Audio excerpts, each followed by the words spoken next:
بقالك ساعة ساكتة. مفيش. اصل انا امبارح جالي عريس، قال لي موافقين عليه جدا، شايفين ان هو مناسب.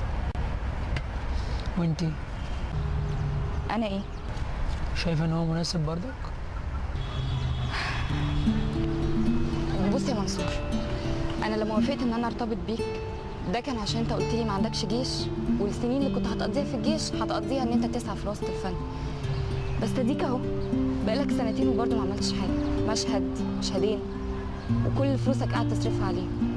وبعدين انا ما اقدرش اسيب فرص كتيره قوي بتضيع مني وانا قاعده بتفرج على عمري كده.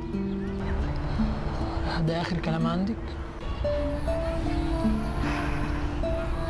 انا شايفه ان احنا كل واحد يروح لحاله بقى. عن اذنك.